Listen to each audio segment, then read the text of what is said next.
Hello mga idol, shoutout pala sa inyong tatlo mga idol at sa mga kaibigan natin dyan na nanggaling na naman sa ibang planeta ay mabuhay po kayo. At gusto ko rin sana humingi sa inyo ng pasensya kung natagalan tayo sa pag-upload, dahil na rin marami tayong family Christmas party na pinuntahan. Gusto ko rin magpasalamat sa lahat ng mga supporter natin na nakaintindi sa sitwasyon natin ngayon. Huwag po kayo mag-alala mga idol dahil ipagpapatuloy natin ito hanggang sa matapos. Matapos talunin ni Changpeng sa laban ng Divine Cloud Dragon, ay agad niyang nilapitan si Taekyang upang tanungin niya ito kung kamusta daw ba ang naging performance niya sa laban nila. Kaagad namang tumugon si Taekyang sa kanya at sinabihan si Changpeng na huwag daw siya humingi ng papuri sa kanya dahil para lang daw yun sa mga bata. Nanghihina namang sumagot si Changpeng sa bida na yun daw dati ang palagi na ginagawa ng kanyang lolo. Inihayag naman ni Taekyang na yun daw ay gawain ng kanyang lolo at magkaiba daw silang dalawa. At dahil sa kanyang ipinapakita na pag-uugali ay agad napaisip ang bida kung ang tao ba talaga na ito ang siyang tumalo sa Divine Cloud Dragon. Ilang sandali nito ay bigla na lamang lumapit si Jong Richu at kumaway kay Changpeng at tinawag siya na kanyang best friend. Wika pa niya na ang galing raw ng ipinakita ni Changpeng sa laban niya kontra sa Divine Cloud Dragon. Kasabay nito ay lumingonang nakangiti si Changpeng dahil sa mga papuri na ibinigay ni Jong Richu sa kanya. Nang sandaling ito ay mabilis na nilapitan siya ni Changpeng upang bigyan ito ng malaking appear. At ang tawagan nilang dalawa sa mga oras na ito ay mag-best friend. Samantala sinabi naman ni Taekyang sa kanyang isip na ang dalawang ito ay nakakabwisit daw. Dito ay iniisip ni Taekyang na ang bastardong si Jong Richu daw na ito ay napakaswerte na nakalusot sa kanyang mga laban ng sunod-sunod. At sa mga oras na ito ay masayang nagbibigayan ng mga appear sa kanilang mga kamay ang dalawa na magkaibigan. Pero sa mga sandaling ito ay iniwika ni Taekyang sa kanyang isipan na siya ay sigurado na matatalo na raw sa susunod si Jong Richu sa kanyang laban. Ngunit sa puntong yun ay bigla na lamang mayroong pumasok sa isipan ni Taekyang. Kung saan ang dalawang magkaibigan na masayang nag-aapiran ay tinawag ni Taekyang. At dito ay lumingon ng dalawa sa bida at tinanong nila ito kung ano daw ang kailangan niya. Dito ay ipinaalam ni Taekyang sa kanila na silang dalawa raw ay magkatunggali sa next round ng labanan. Dahil sa mga naging pahayag ni Taekyang, ay agad nagulat ang dalawang magkaibigan kung saan mabilis nilang binitawan ang mga kamay nila. Inihayag naman ni Changpeng kay Jong Richu na huwag daw siya mag-alala dahil hindi daw siya magiging malupit sa kanya sa oras ng laban nila. Tumugon naman si Jong Richu sa sinambit ni Changpeng na lubos daw siya nagpapasalamat sa kanya. Dito ay iniisip ni Taekyang na ang dalawa daw na ito ay pareho wala sa tamang pag-iisip. Kasunod nito ay bigla na lamang tinawag si Taekyang ng announcer na siya daw ay pumunta na sa entablado para sa kanyang susunod na laban. At dito ay sinambit ni Taekyang sa kanyang kalaban na napakaswerte niya daw na nakaabot siya sa round na ito, dahil hindi niya raw inakalang makakarating siya dito. Sa mga oras na ito ay makikita na ang kalaban ni Taekyang ay ang lalaki na nanggaling sa Beggar's Sect na si Gonggibang. At seryosong inihayag niya kay Taekyang na ang ika-18 sabduang Dragon Palms niya raw ay isa sa 5 dakilang teknik ng palad. Tumugon naman ang bida na hanggang sa ika-5 mastery lang naman daw ang inabot niya dito. Kaya mas mabuti raw na sumuko na lang daw siya sa laban nila. Sumagot naman si Gonggibang na gugulpihin raw siya ng kanyang master na parang aso kung siya raw ay susuko sa laban nila. Dahil dito, tinanong siya ng bida kung ano naman daw ba ang gagawin niya sa laban nila.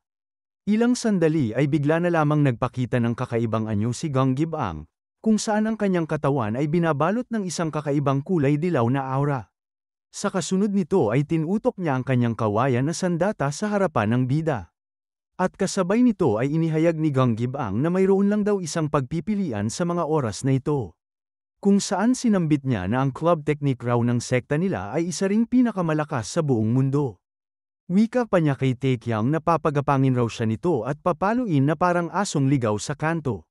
Matapos ang ilang sandali ay nakatikim siya ng mga pangbubugbog kay Taekyang, kung saan ang kanyang mukha ay hindi na maipinta dahil sa mga tinamo nitong pasa at bukol. Dito ay makikita na nagawang sirain ni Taekyang ang kanyang pamalo habang si Gonggibang naman ay nakahandusay sa sahig at nakahawak sa paanan ni Taekyang. Inihayag rin niya kay Taekyang na ang kanyang club technique rin daw pala ay nasa ika-5 mastery pa lamang daw. Kaya naman tinanong siya ni Taekyang kung ang lahat ba ng kanyang teknik ay hanggang sa ika-5 mastery lamang ba ang inabot. Pagkatapos nun ay itinapon ni Taekyang ang kanyang pamalo, at kasabay nito ay inihayag ng announcer na ang Hidden Dragon ng Shanxi na si Jin Taekyang ay nagawang makapasok sa final round ng paligsahan. Pagkatapos nito ay nagsisigawan ang mga tao at sinasambit ang pangalan ng Hidden Dragon ng Shanxi. Samantala si Jong Richu naman ay seryosong nakatitig sa bida, kung saan bigla na lamang siya tumalikod sa eksena at umalis. At habang paalis si Jong Richu sa eksena ay iniisip niya na ang Hidden Dragon ng Shanxi na si Jin Taekyang ay isa raw kakaibang tao. Sapagkat madali niya raw napagtagumpayan ang club technique kahit pa man ang teknik na yun ng Beggar's Sect ang siyang pinakamahusay sa lahat ng nakilahok. At madali rin daw winasak ni Taekyang ang pamalo ng kawayan ng Beggar's Sect gamit lamang ang kanyang kamay. Inihayag rin niya na ang tanging reaksyon lang daw ni Taekyang matapos tamaan ng 18 subdu ang Dragon's Palm technique mula sa Beggar's Sect ay isang bahagyang pag-urong lamang at maliit na reaksyon sa sakit. Dito ay iniisip ni Jong Richu na mukhang sinadya ni Taekyang na hindi iniwasan ang ataking yon. Kaya tinanong ni Jong Richu ang kanyang sarili kung si Taekyang ba ang tao na nasisiyahan sa sakit. Sapagkat mukhang nakakatawa raw ang pagmumukha ni Taekyang sa tuwing makakaramdam siya ng sakit. Kaya't labis naging interesado sa kanya si Jong Richu sa mga oras na ito. Sa mga sandaling ito ay sinambit ni Jong Richu sa kanyang sarili na dapat niya daw pagtuunan ng pansin ang disipulo ng Fire King.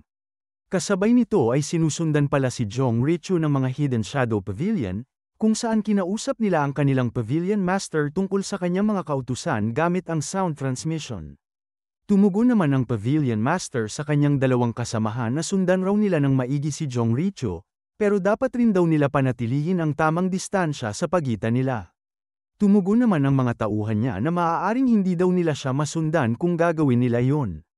Sumagot naman ang Pavilion Master na ito raw ay alam niya, pero iyan na daw ang pinakamabuti nilang magagawa sa ngayon.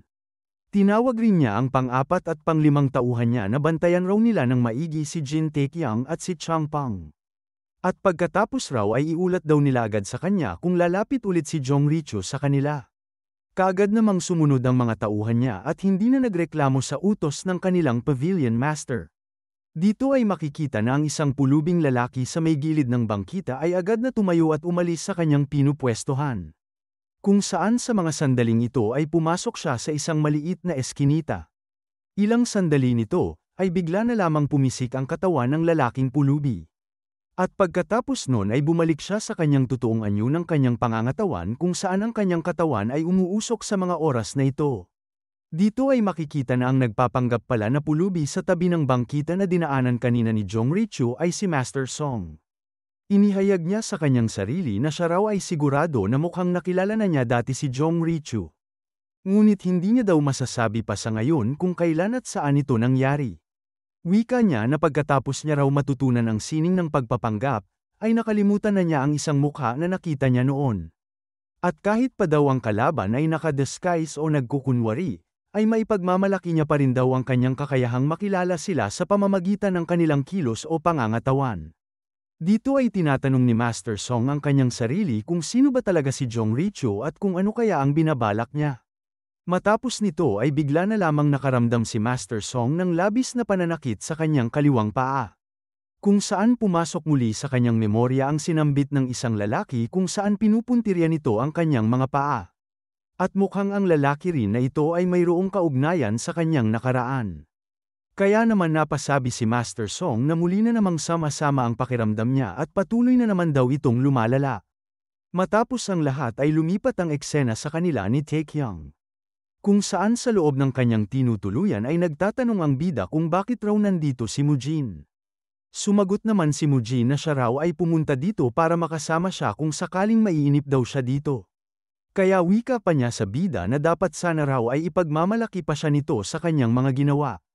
Dito ay makikita na pinagtatawanan siya ni Taekyang at sinambit sa kanya kung anong kalokohan na naman daw ba ang mga pinaggagawa niya. Kasabay nito ay pinutol ni Taekyang ang katabing kahoy ng kanyang kama.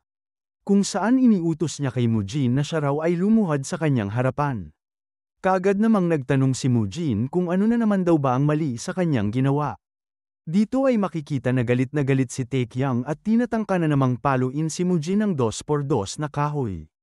Tinanong rin niya si Mujin kung siya ba ay inutusan ni Champang para istorbohin sa kanyang training. Tumugon naman si Mujin sa bida na hindi niya raw alam na nasa kalagitnaan daw siya pala ng training niya ngayon. At wala rin daw kinalaman si Champang sa kanyang pagpunta dito. Kaya naman muli siyang tinanong ni Taekyang kung bakit daw siya ngayon naparito sa kanyang kwarto. Natatakot namang inihayag ni Mujin na siya raw ay pumunta talaga dito ngayon para lang daw may makasama ang bida. Dahil inakala niya raw kasi na baka malagay siya sa ilalim ng matinding tensyon dahil bukas na daw ang huling laban niya. Sumagot naman si Taekyang kung ano daw mga kalokohan ang kanyang sinasambit. Sapagkat ang kanyang makakalaban ay hindi pa raw napipili sa mga oras na ito. Tinanong rin niya si Mujin kung hindi ba niya alam na ang semifinals ng paligsahan ay gaganapin pa lang. Sinambit ni Mujin sa bida na ito raw ay alam niya, pero dumaan lang siya dito dahil nag-aalala siya para sa kanya. Nagtataka naman si Taekyang na nagtanong kung bakit siya nag-aalala sa kanya. Kasabay nito ay pinayuhan niya si Mujin na huwag na daw siyang intindihin nito. At dapat raw ay intindihin niya na lang ang kanyang sarili at mag-ensayo para sa kanyang ikakabuti. Matapos nito ay kumalma na ang bida at napaupo sa kanyang kama. Kung saan iniisip niya na mukhang sobra siyang naging madrama ngayon at baka talagang nag-aalala lang si Mujin para sa kanya. Sa pagkakataon rin na ito ay nagtanong si Mujin kung mananalo raw ba si Champang sa laban nila ni Jong Richu. Tinanong naman siya ng bida kung hindi ba halata sa sitwasyon nila na mananalo si Champang laban sa kanya. Nagsalita si Mujin na ito raw ay sinisigurado niya lang at tinatanong lang siya nito kung gaano daw ba siya kasigurado sa kanyang panalo.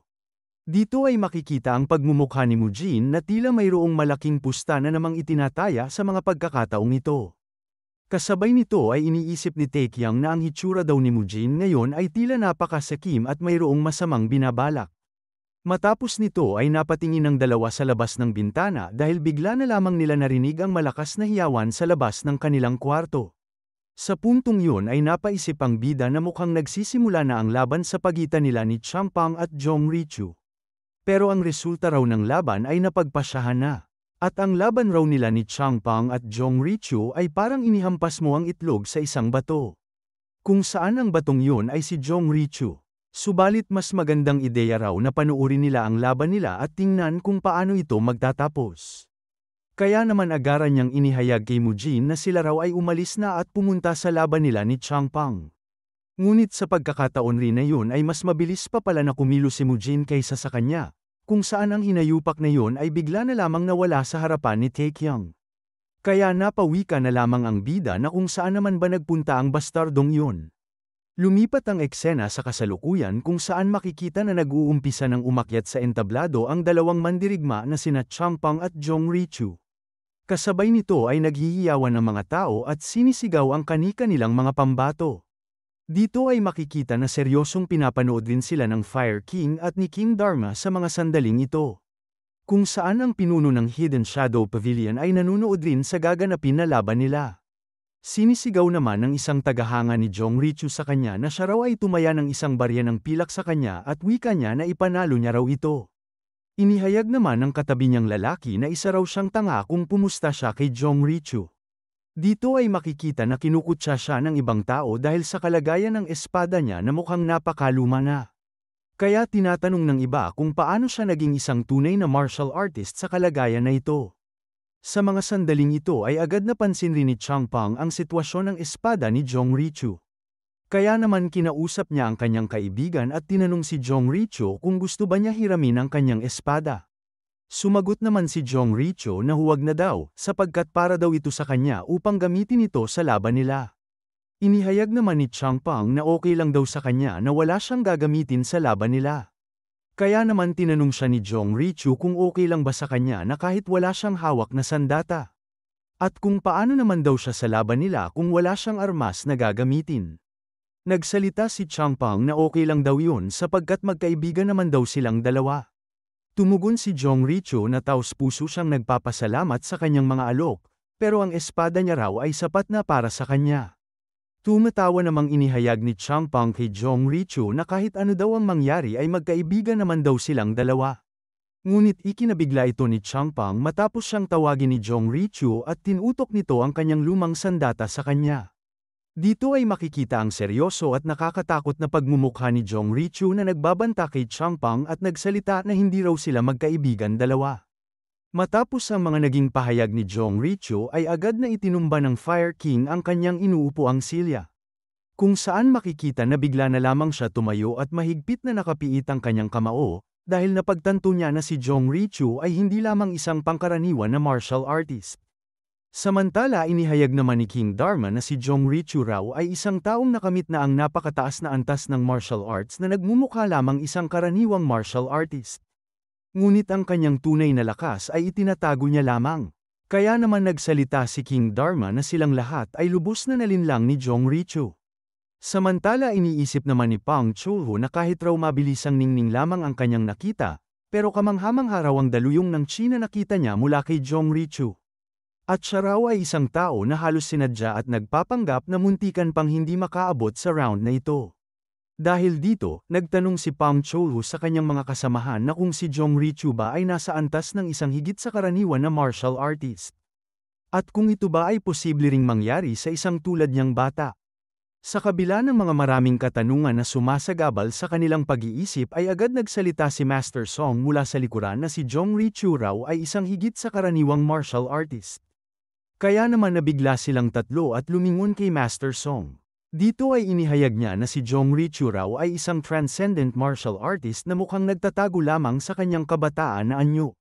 Sa puntong yun ay napaisip si Master Song kung sino ba talaga ang totoong pagkatao ni Jong Richu. Pagkatapos nito ay nagpahayag ang tagapamahala ng laban na ang second round ng kanilang semifinals ay mag-uumpisa na. Wika pa niya sa dalawa na sila raw ay maghanda na sa kanilang laban. Samantala nagtataka namang itinanong ni Changpang kay Jong Richu kung sila ba ay hindi talaga magkaibigan. Ngunit ngumiti lamang si Jong Richu sa kanya at hindi tumugon sa kanyang tanong. Matapos ihayag ng tagapamahala ng laban na ang away sa pagitan nila ay nagsimula na, ay agad na mabilis na kumilos si Jong Richu patungo kay Changpang upang ito ay kanyang atakihin. Kasabay nito ay makikita na hindi pa rin gumagalaw si Changpang at siya ay gulat na gulat sa biglaan na pagkilos ni Jong Richu nang walang pag-aalinlangan. Dito ay makikita na seryosong inatake na siya ni Jong Richu gamit ang kanyang sandata, kung saan nagawa niyang sugatan si Changpang mula sa kanyang dibdib. At sa sandaling ito ay nanatili pa ring nakatayo si Changpang at hindi gumalaw mula sa pag-atake na ginawa ni Jong Richu. Matapos nun ay nagsisigawan ang lahat ng mga tao sa paligid dahil sa unang pag-atake na ginawa ni Jong Richu. Dahil sa tinamong sugat ni Changpang ay nag-umpisa ng pamatak ang maraming dugo sa sahig. Kung saan napahawak na lamang si Changpang sa kanyang dibdib dahil sa sugat na kanyang tinamo at sinambit niya lamang ang pangalan ni Jong Richu. Kasabay nito ay makikita na tinitingnan ni Jong Richu ang dulo ng kanyang espada. Kung saan siya ay nasasayangan dahil mas mababaw raw ang atake na ginawa niya kaysa sa inaasahan niyang mangyari. Samantala nagtatanong si Changpang kung bakit niya raw nagawa ito sa kanya. Tumugon si Jong Richu kung ano daw ang mga kalokohan ang kanyang pinagsasabi.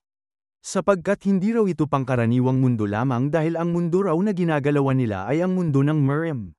Dito ay sinambit niya kay Changpang na siya raw ay sigurado na mukhang hindi naman daw siya pinagkatiwalaan ni Changpang matapos ang ilang mga pag-uusap nila. Pero nang makita niya ang naging reaksyon mula sa mata ni Changpang ay agad niyang napagtanto na mukhang iniisip talaga ni Changpang mula nung umpisa na sila raw ay magkaibigan dalawa. Sa pagkakataong ito ay tinanong siya ni Jong Richu kung paano daw ba niya nagawang makaligtas sa buhay niya kung ganoon siya katanga mag-isip. Inihayag rin niya kay Changpang na narinig niya raw na siya ay isang disipulo ng Mount Hua Sect. Kung saan tumingin si Jong Richu sa pinuno ng Mount Hua Sect na mukhang wala daw siya itinuro na kahit na ano sa disipulo niya. Wika pa niya sa harapan ni Changpang na siya raw ay nakakahiya. Sa mga oras na ito ay nagsalita si Changpang na ang nagturo raw sa kanya ng martial arts ay hindi daw ang pinuno ng Mount Hua Sect kundi ang kanyang lolo raw. Tumugon naman si Jong Richu na hindi niya raw alam kung sino ang lolo niya.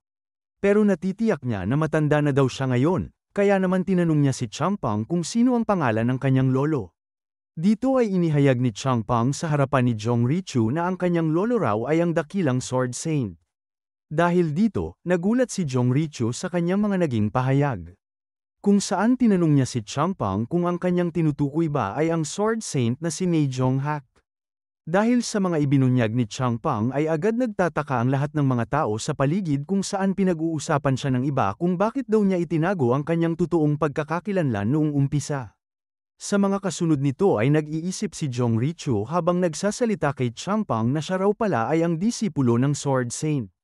At kung ganun daw ay hindi pala ganoon kabihasa ang Sword Saint gaya ng pinag-uusapan ng mga tao. Dahil dito, nabigla si Changpeng at hindi makapaniwala dahil sa mga ginawang pang-iinsulto ni Jong Richu sa kanyang lolo na si Mei Jonghak. Kasunod nito ay inihayag rin ni Jong Richu na ang isang musmos raw ay nananatiling bata pa rin kahit pa man gaano siya kalakas. At pinapaalala rin niya ang kasabihan na huwag niya raw iiwan ang bata sa tabi ng ilog. Dahil isang saglit na lingon lang raw ay maaari na siyang malunod sa agos ng tubig. Sa puntong ito ay naalala ni Changpeng ang mga kasabihan na iniwan sa kanya ng kanyang lolo noon. Kung saan inihayag ng Sword Saint na si Mei Jonghak, na lagi niya raw tandaan na malaki ang mundo at maraming makapangyarihang tao. At wika pa niya na hindi pa raw kumpleto ang kanyang martial arts kaya't lagi daw siyang mag-ingat sa mga may madilim na puso. Sa sandaling ito ay napagtanto na ni Changpeng na naiintindihan niya na raw ang ibig sabihin ng sinambit ng kanyang lolo. Dahil dito, nagalit si Changpeng at tinawag ang sarili niya na isang tanga. Sapagkat naintindihan niya lang raw ang lahat matapos siyang masugatan ng isang tao na inakala niya ay kaibigan niya. Kasabay nito ay unting-unti nang hinahatak ni Changpeng ang kanyang sandata upang lumaban kay Jong Richu. Pagkatapos nito ay agad na siyang pumorma ng kanyang fighting style kung saan bumubuhos ang matinding aura sa kanyang katawan. Makikita rin dito na pinapairal na ni Changpeng ang matinding sword shi niya sa kanyang espada. Dito ay tiningnan niya ng mapanakit na tingin si Jong Richu, kung saan sinambit niya sa kanyang harapan na ito raw ay kanyang pagsisihan. Sinagot naman siya ni Jong Richu ng maangas at sinabihan si Changpeng na tingnan raw nila kung gaano siya kagaling. Matapos ang mga sagutan nilang dalawa ay agad na sinugod siya ni Jong Richu upang siya ay kanyang atakihin ng magkasunod-sunod na pag-atake. Kung saan sa mga oras na ito ay halos hirap na hirap si Changpeng sa pagsangga ng kanyang mga ginawang pag-atake. Dito ay makikita na muntikan na namang matamaan si Changpeng ng pagtusok ni Jong Richu ng kanyang espada. Kung saan ito ay tumama lamang sa buhok ni Changpeng. Sa mga oras na ito ay iniwika ni Changpeng na si Jong Richu raw ay masyadong napakabilis umatake. At sa kasunod na galaw ay napa-atras ng bahagya si Changpeng at sinambit sa kanyang isipan na hindi lang daw mabilis si Jong Richu sa pagkilos. Ngunit pati na rin daw ang estilo ng kanyang pag-atake ay mahirap rin daw mahulaan. At dito ay binigyan siya ng napakaraming pag-atake ni Jong Richu sa iba't ibang mga direksyon. Sa mga sandaling ito ay halos wala magawa si Changpeng sa bilis na tinataglay ni Jong Richu. Kaya ang tanging magagawa niya na lamang dito ay dumpensa na lamang sa mga atake niya. At higit sa lahat ay napatanong si Changpeng sa kanyang sarili kung ano raw klase ng mapanirang lakas na taglay ni Jong Richu. Sapagkat hindi pa nga niya raw ginagamit ang kanyang sword shi kaya nagtataka siya kung paano nangyayari ito. Sa kasunod na galaw ay ginamitan siya ng palad na pag-atake ni Jong Richu sa kanyang katawan. Kung saan napa-atras si Changpeng at nag-backdive ng magkasunod na beses para pumalayo ng distansya kay Jong Richu. At sa pagkakataong ito ay halos napasadsad sa kanyang mga paa si Changpeng dahil sa tindi ng puwersang itinapon sa kanya ni Jong Richu. Dahil dito, halos dumudugo na ang mga bibig ni Changpeng dahil sa mapanirang lakas na tinataglay ni Jong Richu.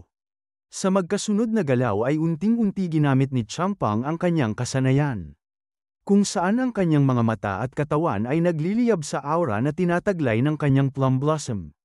Ilang sandali nito ay puwersahang ginamit ni Changpeng ang 36 na plum blossom sword laban kay Jong Richu. Pero sa pagkakataong ito ay nakatayo lamang si Jong Richu at hindi natatakot sa mga banta ng pag-atake na nagmumula kay Changpeng. Dito ay sinambit ni Jong Richu na sino raw ang mag-aakala na gagamitin ni Changpeng ang kasanayan na ito sa kanya. At habang papalapit na ang 36 na plum blossom sword ni Changpeng ay itinaas ni Jong Richu ang kanyang espada at tinutok ito sa harapan ng mga paparating na atake ni Changpeng.